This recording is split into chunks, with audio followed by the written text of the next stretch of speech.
Ordubiak eta 34 sarreran aurreatu dizugu, gaur tartea egingo diogula, gaur 21 saioari Eusko Ikaskuntzak eta Euskal Irratiak elkarrekin prestatzen duten saioa da, hilean behin hementxe eskaintzen duguna.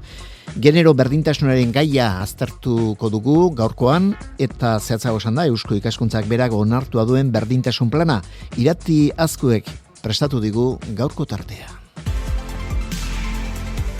Gaur 21, mende berriak dakarkigun etorkizuna irudikatzeko lurraldea. Gaur 21, Eusko Ikaskuntzak eta Euskadi Irratiak elkarlanean ekoiztutako saioa. Genero berdintasunaren inguruko eztabaida pilpilean dagoen gaia da gurean. Martxoaren 8ak barne hartzen ditu 11 aldarrikapen. Oinarrizko eskubideaz ari gara eta hitzetik harago, jardueran erakusten da konpromisoa.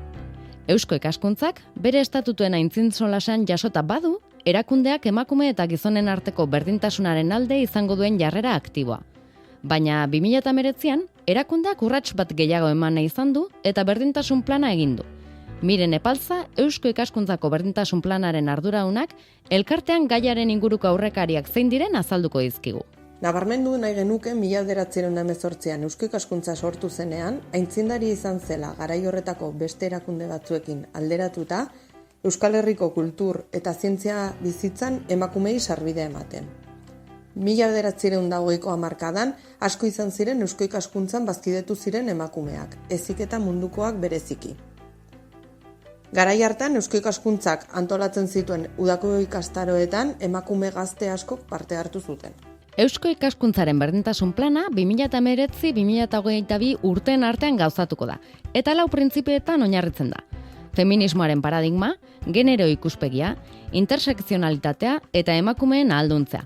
Epaltzaren aburuz, 3 dira helburu estrategikoak. Berdintasunan oinarritutako barne antolaketa sustatzea, berdintasunaren kultura eta balioen lanketa handitzea, eta azkenik genero ikuspegia proiektuetan sistematikoki lantzea.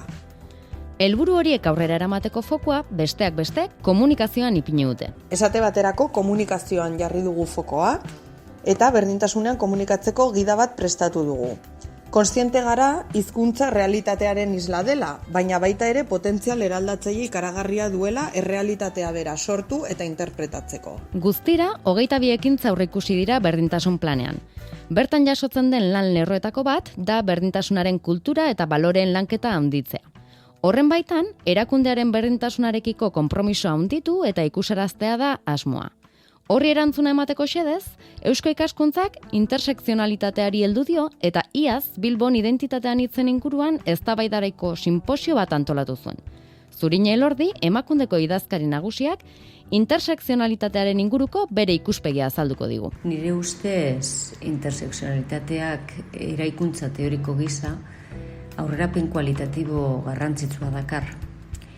Izan ere, arreta berezia jarri behar dugu eta ulertu behar dugu, pertsonak hainbat baldintzatzaileek zeharkatzen gaituztela eta baldintzatzaile horiek ezin direla bereizita tratatu, faktore guzti horiek elkarrekin lotzen direlako eta testu inguruaren arabera erabakigarriak direlako.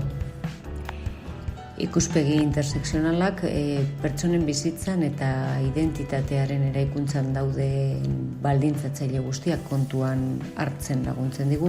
Intersekzionalitateak politika publikoetan badu eraginik. Beraz, politika publikoak diseinatzerakoan kontuan hartu beharra dago ikuspegi intersekzionala. Eta, intersekzio ikuspegiak laguntzen digu besteak beste, emakume subjektu kategoria homogeneoa zalantzan jartzen eta bakoitzaren berezitasunak kontuan hartzen. Emakundek, Eusko Ikaskuntza eta Bilboko udalak antolatutako sinposioaren antolaketa babestu du.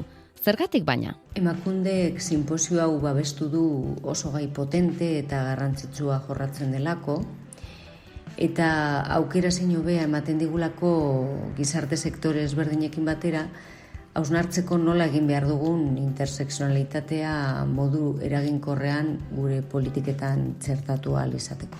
Gizarte bidezkoagoa lortzeko bidean, ezinbestean, emakume eta gizonezkoen arteko berdintasunaren alde egin beharko dugu apustua.